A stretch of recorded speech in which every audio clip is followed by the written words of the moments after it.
In today's Prep Rally podcast, the regular season is almost over for most schools. Some schools are already in postseason, and Anna Woolsey does it again. It's the Prep Rally Podcast, the only podcast in the state dedicated to prep sports. Brought to you by the Northwest Arkansas Democrat-Gazette. Here's your host, Chip Souza. Wow, this is May the 3rd. We are rapidly coming to the best time of the year. This is state tournament time. It is state playoff time. It is state meet time. If it's got state involved in it, Henry, we're there. For now, yeah. So state track meets have been happening this week. They had a couple yesterday, another one today, another one tomorrow. So state track meets this week, those are being run and jumped and thrown as we speak, okay? And vaulted and hurdled. And hurdled, yeah, and all of that good stuff. State baseball, softball, soccer will be next week. So that's followed up by Meet of Champions, followed up by the heptathlon, decathlon, followed up by state championship games. So the school year, the end of it is here. It's all coming to a head. It's all coming to a head. So we got some great stuff to talk to you about today on our Prep Rally podcast. I've got Henry Apple, Paul Boyd, and Leland Barclay. I'm Chip Souza. We're here. We're going to break it down for you, sport by sport, jump by jump, hurdle by hurdle, and vault by vault as we go. Now, Henry made the long trek down to Clarksville yesterday. Did you get any good food while you were there? A little bit. Okay. Give me a little. I need a little. Give me. I need a review here. A little pizza. Pizza. Okay. Yeah, so and they brought that to the press box. Or hospitality room. Hospitality room. So it had it from Pizza Pro at Clarksville, which is pretty good stuff. You give it thumbs up. Oh yeah. All right, so Henry, you had a front row seat yesterday to the 4A state track meet. Got a chance to see and put eyes on Anna Woolsey of Ozark, and she did not disappoint. Not at all. Not her typical 6-event day. She decided not to do her usual long jump. But still, 5 events, 4 first-place finishes, including a state 4A meet record in the 400 meters. Yes, I saw that. She not only broke it, I mean, she broke it, broke it. Impressively broke it. Yeah. So she was at our Hogs Illustrated Sports Club luncheon last week. She's not as big as a minute, but Paul was funny. I talked to her and I said, and I know Leland has talked to her too, but I said, were you always the fastest kid in your class? And she goes, well, yeah, I was always the fastest girl on the t-ball team and whatever. But she said, I didn't do very well in track when I was in the 7th grade, but she didn't quit. She stuck with it, and good decision on her part. Exactly. It's got her away to college. She's going to college at Ouachita Baptist. And during the meet yesterday, I got to hear some people talk to her, not Ozark people, but outside of Ozark, particularly people from the host school, Clarksville. Yeah. And they were just paying her the ultimate compliments and no backhanded ones. I heard one person say, I know she's from a rival school, but how in the world can you root against this person? How do you cheer against her? You don't. No, not at No all. way. No way. And Henry, we've talked about this too. She's going to be one of the most decorated track athletes, that we've had in a long time. Yeah, and here was the other one I heard, and it stuck out to me.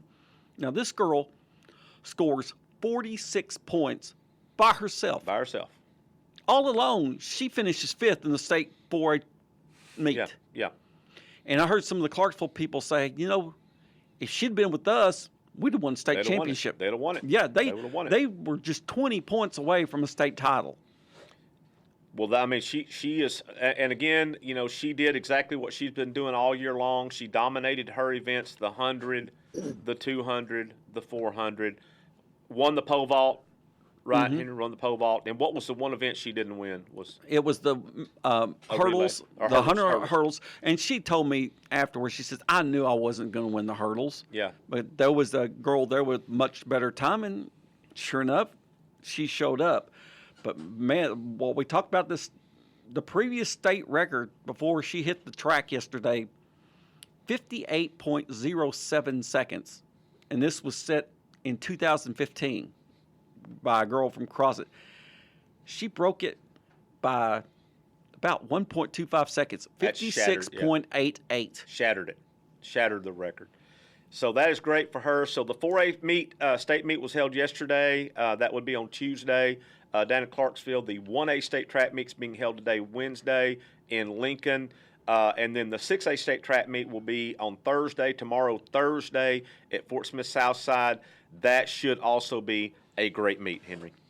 Yeah, and to give myself a shameless plug, in tomorrow's Northwest Arkansas Democrat-Gazette, I'm writing a feature story on Bentonville senior distance runner Madison Galindo, Wow. who has a chance, if she can play her cards right, she could be part of 2 state meet records tomorrow in the 4x8 100-meter relay and in the girls 3200. She has the times to break those. Wow. But it's all going to depend on what races she decides to run, or should I say, what races that Bentonville coach Randy Raymaker will have her Signs run her up for, yeah. and go from there. Yeah. But, last week, Bentonville didn't put all its cards on the table during the conference meet right. and still scored 290 points. Wow. Well, now, Henry, you said you were going to write about Galindo, but you also ran into another good story yesterday, and you're going to write about that. Give us just a little synopsis of what you ran into yesterday, and the little story you're going to have for next week. Yeah, for next week for the Meet of Champs, I had the opportunity to meet with a distance runner from Clarksville, Matthew Dunsmore, who won the 1,600 meters in the boys yesterday on his home, but he got beat in the 3,200 by a kid from one of the Grant boys from Pea Ridge, passed him there. There you go. But he is got a project going on where he is trying to raise funds for kids a lot less fortunate to have running shoes. And said, it's a case where, some of these kids can't afford good running shoes. So he's doing it. He's got a goal of $25,000. He's already raised $10,000 for this. There you go. Yeah. And he's going to set a legacy that's going to be way beyond what he does on the track. Yeah. Yeah, what a terrific giving heart this kid's got. Young man, obviously way more mature than I was at that age, and has a giving heart and wanting to help others. So that is fantastic. And Henry, I can't wait to read that story. So that's what's going on with track. We have several meets in the books, and we'll have another one done today, and then another one tomorrow, the 6A. So that'll take care of the state part of the track meets. And then again, the Meet of Champions is the following week in Russellville, and then the week after that is heptathlon, decathlon here at Fayetteville. And there'll be some good track out there for everybody to see. Leland, I'm gonna kick it down to you now. In the River Valley, this is a baseball game that had been we hyped it up last week on the podcast. Greenbrier at Greenwood for the 5A West Championship in Leland. What a terrific 2 games you saw. It was a fantastic doubleheader. Greenbrier won the first game 5-3 in 8 innings. And the first game especially was a pitcher's duel for 6 innings. It was Greenwood's Aiden Kennan against Greenbrier's Carson Zachary. Both of these guys have been their aces all season long. It was 1-1 through 6. Wow. And then in the top of the 7th, Greenbrier scored a couple of runs, scratched across a couple. In the bottom of the inning, Greenwood tied it and sent it into extra innings. Greenbrier scored 2 in the top of the 8th to win that one 5-3, which made both teams 12-1 and forced a winner-take-all finale in the nightcap. And Greenwood won that one 5-3. Yep, 2 5-3 scores. Behind Grant Carnes, who went 6 2/3 innings, struck out 5, allowed 2 earned runs. And kind of odd, Greenwood scored 2 of their 5 runs on run-scoring singles. Okay. The other 3 runs were on sacrifice flies. Wow, playing little ball. So the Matt Melson 101 School of Baseball. Well, and, it's one of those deals, and we talk about certain things in baseball, the small things. Clutch hitting is something, I've talked to coaches, and, clutch hitting is one of those things. I'm not sure how you teach that. Either you have it or you don't. Yeah, but usually when we talk about clutch hitting, it's, 2-out hits to score somebody from second, things like that. 3 sacrifice flies in a 5-3 win. Wow. Wow, that is fantastic. So Greenwood wraps up the 5A West title there, and they'll be the number 1 seed in the 5A state tournament. Now, Henry, I'm going to kick it back over to you because we've had a log jam and everything else in the 6A West for the 3 through 6 seeds in the conference. Rogers had already wrapped up the number 1 seed last week. Harbor had wrapped up the number 2 seed last week. Both of those teams guaranteed buys in the 6A state tournament. But there was still a lot to be played for Monday and Tuesday in the conference. So break down the rest of the conference and how that shapes up. So we have to go through the series of games. Bentonville ends up as a number 3 seed by sweeping Springdale. Monday's game, 5-0. Just like Leland talked about, the Tigers had 3 sacrifice flies out of their 5 runs. Wow. The other 2 scored on wild pitches. So in a 5-0 game. So, and then yesterday, Springdale took a 2-0 lead in the first inning. Bentonville comes back and scores 9 unanswered runs and ends up winning 11-3. So Bentonville, number 3 seed. Okay. Rogers Heritage gets the number 4 seed after the War Eagles swept Fort Smith Northside.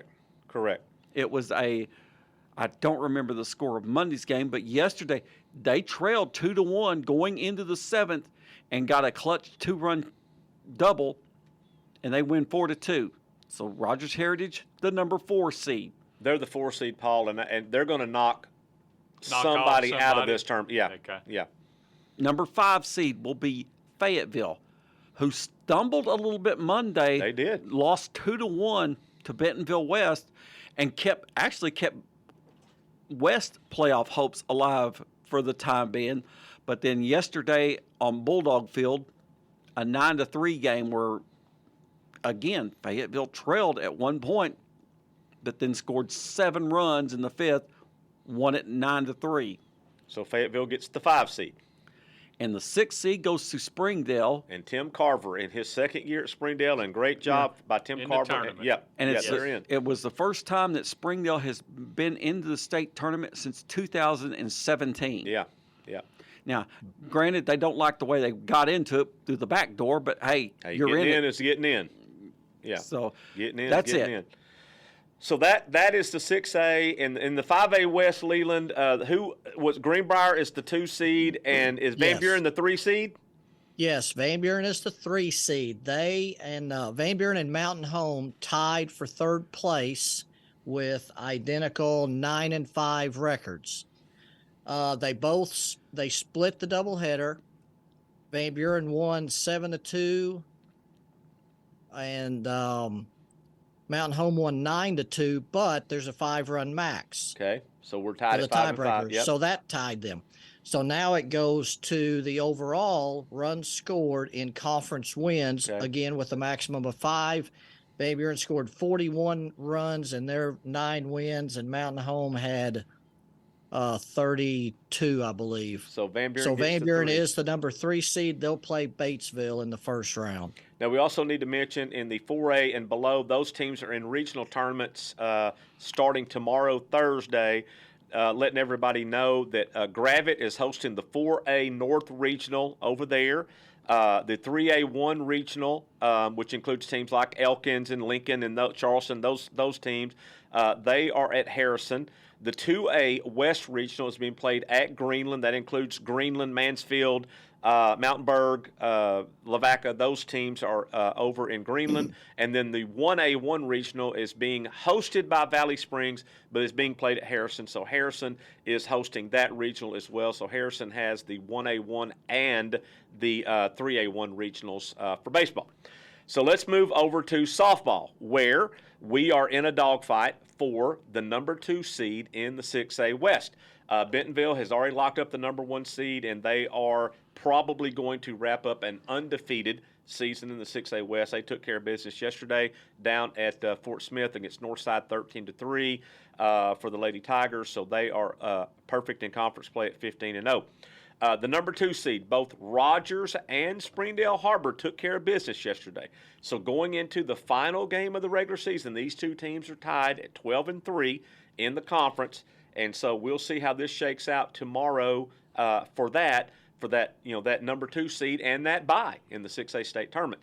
So we've got that one going on, and we'll figure all this stuff out after tomorrow. And then there's also Bentonville West are not playing until Friday. Their softball game's going to be played on Friday, and Bentonville West is still in that mix for, I believe, a 4 seed in the conference. So that's going on there. Leland, the 5A West, had already pretty much been decided for softball. It is Van Buren with the 1 seed, Greenwood with the 2 seed, and Harrison with the 3 seed. And I believe is it Mountain Home, I think, was the 4 seed maybe? It could be Russellville. I can't remember now who the 4 seed is in 5A West softball. But it is Van Buren 1, Greenwood 2, Harrison 3 in the 5A West.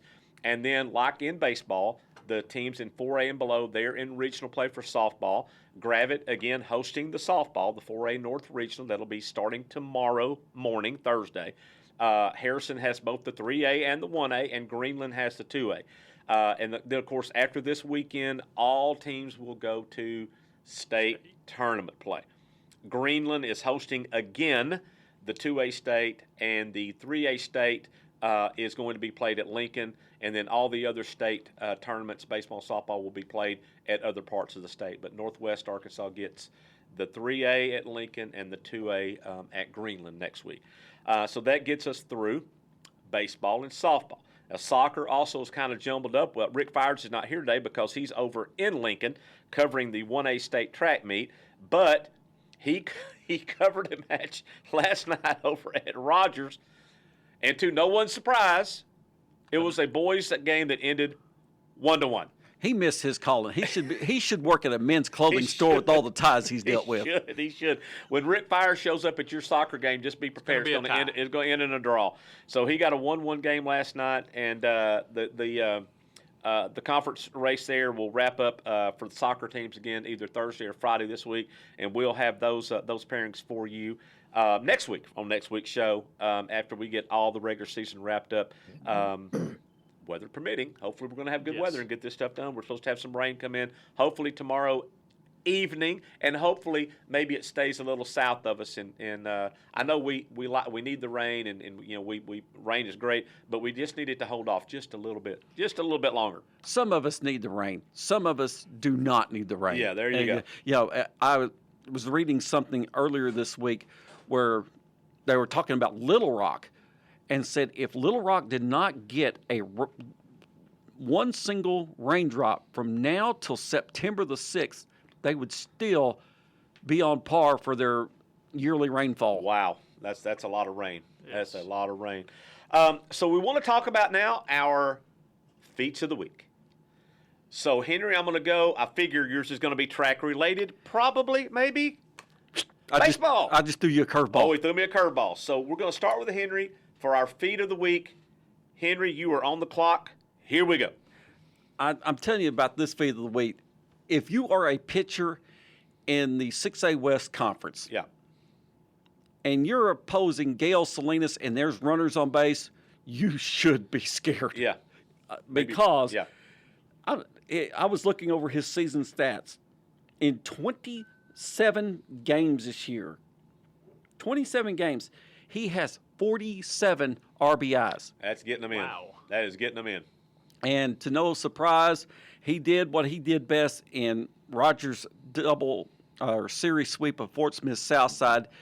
He had 2 hits Monday, 4 RBIs. Tuesday, they come back and play at Rogers at Mountie Field.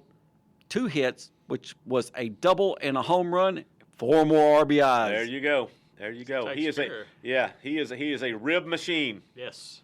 Man, well, that is great. So that is your Feat of the Week. 8 RBIs in 2 games. Is that right? 2 games. 2 home runs. He had a double and a home run Tuesday. He He had a single and a double in Monday's Monday, game and okay. still drove in 4 runs. Still drove in 4 runs. So that is Henry's feat of the week. It's Gael. Is that how he pronounces it? Gael. Gael. G-A-E-L. Gael Salinas of Rogers, the Rogers Mounties. That is Henry's feat of the week. Now, Paul, your feat of the week is a little bit different, but it's still a notable feat. Go ahead and give us your feat. I said, I told you, we're all talking about Arkansas kids. They're our kids. Our kids, yep. Yeah, well, I got one for you, and young man named Gavin Stone. Gavin Stone. He's from northeast Arkansas. Little bitty town. Yeah, look, Lake City, There you go. just east of Jonesboro. He will make his major league debut today. Wednesday. Yes.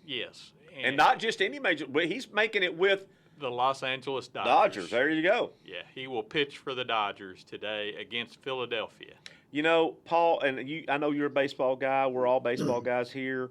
To see a kid like that, people, listening to the podcast, don't know how many we have, but baseball is such a grind to make it to that level. There's a lot of people who just can't stay with it. They burn out. It's such a grind. It's a meat grinder is what it is. It really is. It's a meat grinder. It really is. And to find someone to stick with it, you take Gavin, a kid who's from a very small school in Arkansas. He gets drafted out of UCA. He starts in low A or wherever it was, rookie ball. He probably is on a team where half of the guys don't speak English, yes. Which is a difficulty in itself. You're on bus rides for hours and hours. Your best food is probably a sandwich in the clubhouse after the game. Or maybe you get with a host family when you first start out, if you can be lucky enough to get with a good one. And you just don't understand the grind. People just don't understand the grind and what it takes. They see these guys play on the MLB network, and they're like, well, these guys are millionaires or whatever. Yeah, they are. They've earned it. But it's getting there. Yeah, That's right. They've earned it. Yeah, and no so congratulations to him, and I hope he does well. You want to see our kids do well. We want to see our kids do well. That kicks us over to Leland. Now, Leland, he's going to have his feat of the week. Junior Austin Mitchell of Greenwood had a big hand in the 5-3 win in the second game of Tuesday's doubleheader that clinched the conference championship for the Bulldogs. He had a sacrifice fly in the second inning that scored Greenwood's second run and put Greenwood up 2-0. In the sixth inning, he had a run-scoring single that scored Austin Bircher, who had doubled to put Greenwood up 5-2. Then in the top of the seventh, he came in with 2 outs, and the bases loaded in a 5-3 game, and got a pop out to clinch the conference championship for the Greenwood Bulldogs. So he had 2 RBIs in the game and one of the sacrifice flies we talked about, and then closed it down and earned the save in the seventh, pitching out of a bases loaded jam with 2 outs. Wow, that is a heck of a feat. There is no doubt about that. Now, I've got the 4th feat of the week, and I am probably going to butcher this young lady's name, but I'm going to attempt to give her name here. Her name is Dahana Tuomala for the Rogers Mounties softball team. And Dahana, if I'm butchering your name, I apologize. People butcher my name all the time too, so I'm used to that. But hopefully I'm not, because I want to make sure you get the credit that you got coming to you after a big game yesterday. Now, the Rogers Lady Mounties, they are in a dogfight with Harbor for that number 2 seed in the 6A West. Softball, the bye, not as big of a deal as it is for baseball, because with the pitching, as Leland will tell you, Ember Caldwell for Van Buren pitches every single inning of every game Van Buren plays. So it's different. Windmilling is different than overhead. But getting a bye is helpful, because you can maybe you got a few bumps and bruises. Maybe your catcher might have a few little bruises or whatever, and it's helpful. So it's important that these teams really try to get that. But in their game Tuesday, the Lady Mounties, Dahana Tuomala homered 2 times, Paul, including a grand slam. Whoa. and she drove in 6 runs as the Lady Mounties won 15-0 against Springdale in 4 innings. Now, that game also featured, now I know this is not official, I guess, but it was a 4-inning perfect game by Ella Beeman. And a big reason why it only went 4 innings was because every pitch that they threw across the plate to Dahana Tuomala, they went and picked it up on the other side of the fence. She demolished. She demolished it. Yeah. So anyway, she is my feat of the week for the Rogers Lady Mounties as they go into their final regular season game this week in a dogfight with Harbor for that number 2 seed. And I love seeing Harbor being good again. Henry, I love that. And you want to see in the 6A West, you want to see every team be competitive. You know, that's what you want. And that makes the conference better. You know, and good for Harbor and good for Candy Bailey. And they're right in this dogfight for that number 2 seed, and we'll see how that shakes out. So that takes care of our baseball, softball, soccer, and track. Now, we got a couple of other little tidbits out there I want to be sure and mention to our listeners. A guy who's very near and dear to all of us who we've been in this for a long time, Charles Berry, over at Huntsville, the longtime coach. And Leland, I don't know, do you know Coach Berry? Oh, yeah, he's got some great stories. Absolutely. He was last weekend presented with the John Naismith National Coaching Award. Now, if you're not familiar with, I'm sorry, the John Wooden, not Naismith, John Wooden. John Wooden National Coaching. Yeah. So if you're not familiar with John Wooden, Google him. Go to Google and Google John Wooden and just see what he did as the men's basketball coach at UCLA. What was it, Paul? Leland, or 10 championships? 10 NCAA championships, I believe, 10 or 11? And at one time, an 88-game winning streak? Yep. Yes. Yep. So anything that has John Wooden's name attached to it is a big deal, and Charles Berry is a big deal. So congratulations to my buddy over at Huntsville, Charles Berry, for being recognized nationally as a John Wooden Award winner. Good for him. Now, we have a couple of vacancies out there that we are still following. Springdale athletic director position has not been filled yet. Hearing a few little rumblings. Not going to mention any names, but I'm hearing a few little rumblings about that one. So they may be getting that one done soon. We have a football coaching job at Berryville open, and we have the football and athletic director. Is it both, or just the football at Greenland? It's just being advertised as the football coach. Okay. So I'm assuming maybe they're going to promote somebody internally or To move be the somebody, AD. Yeah. something like that. I did send a text to Brent Compton at Berryville, the boys basketball coach, and also the athletic director. They're supposed to have their vacancy filled by Monday. Gotcha. So, Gotcha. Okay. And also want to give a little shameless plug out this weekend for you, Leland. Leland is writing a story on Fort Smith Southside baseball coach Dale Harpino, who got his 900th career win. Awesome. Got a lot of those at Westark/UA Fort Smith, where he was the head baseball coach for a number of years, but he won his 900th career game a couple weeks ago. Leland was going to have a story on that in the this coming Sunday edition of the River Valley Democrat-Gazette. Leland, anything else you got going on down in the River Valley? Well, and I don't know if it's official yet, but everybody knows it, that Shay Hamilton will be the manager of the Sportsman American Legion baseball team based out of Fort Smith. He'll be having tryouts in a couple of weeks, or within the next couple of weeks. They'll open their season the end of May, and then the Katzer tournament, which is a huge tournament that they host every year, will be the first weekend in June. And the state weightlifting meet is Saturday at Lake Hamilton. Leland, you covered that last year. You'll be going back down to Lake Hamilton again for that. We've had quite a few guys who people would recognize from this area. Max Meredith of Greenland will be among the competitors in that. Bo Williams at Shiloh Christian, he won his weight class last year, and I'm guessing he'll be back to try to defend that.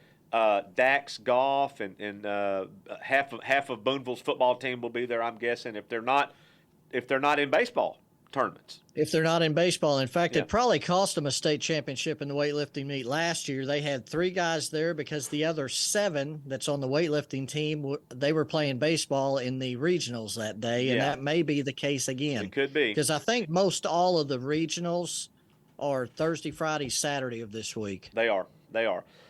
So we've got that going on. So lots and lots of stuff going on, but it is rapidly coming to an end. And then we're going to have the summertime where we'll have 7-on-7s and team camps and basketball camps and all kinds of stuff like that. Also want to mention, too, Paul saw this on Twitter yesterday, Tyler Perry, who played for 3 years at Springdale Harbor, and then before he transferred back down to the River Valley to Spiro, Oklahoma for his senior year.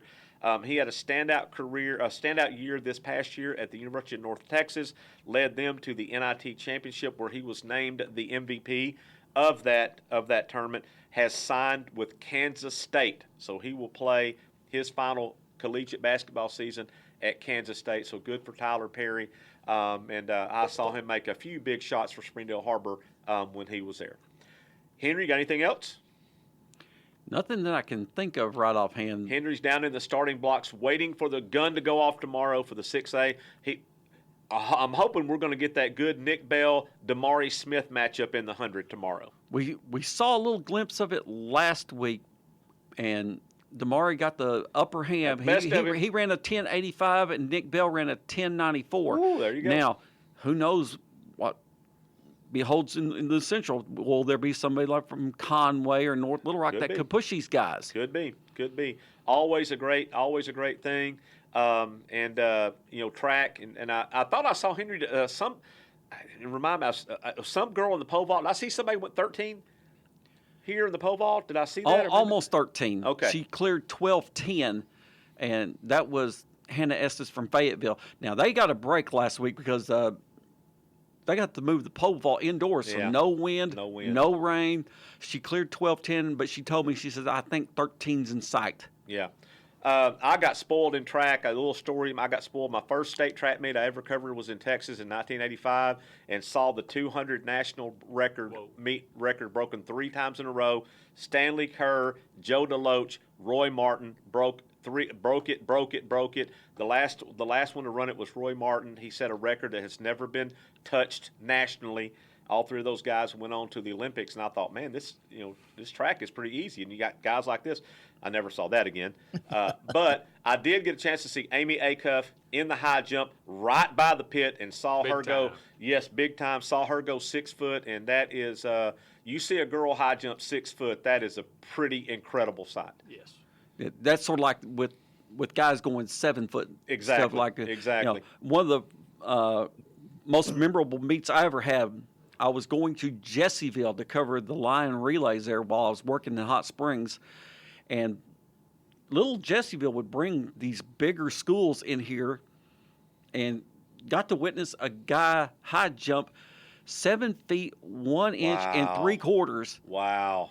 His name was Kenny Evans, who later jumped at Arkansas. Yeah. And lo and behold, talked to the coach about it. He said, yeah, guess what? He did it in borrowed cleats. He left his cleats at home and jumped in somebody else's. There you go. Not quite like Jim Thorpe, who won the Olympics with 2 different shoes on because somebody stole his shoes. Yeah. But almost that good. So track and field is one of the best things you can go to if you've never gone to a track meet and watched it.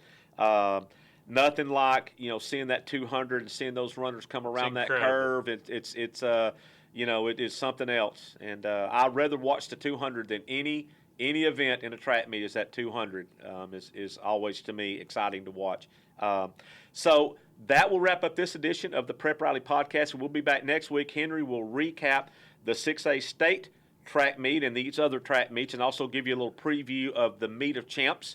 We'll also talk about state tournament times and where all these teams are going and what seedings they got and all that kind of stuff. So still a lot of good sports to come, and we'll be back with you next week. Thanks for being with us, and we'll catch you next time. The Prep Rally Podcast is produced and directed by the Northwest Arkansas Democrat-Gazette. Find us on SoundCloud, Apple, Google Play, Spotify, and Stitcher.